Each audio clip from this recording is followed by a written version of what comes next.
নমস্কার। নমস্কার সবাইকে নতুন বছরের আগাম শুভেচ্ছা। সকলে ভালো থাকুন এবং আনন্দে থাকুন।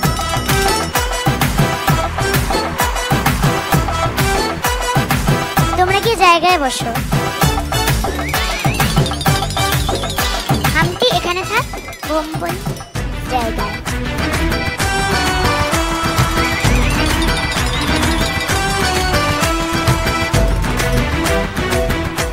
নমস্কার, সকলের মন যেন খুব ভালো থাকে। এই কামনাই করি পয়লা বৈশাখে নতুন বছর সকলের ভালো কাটুক।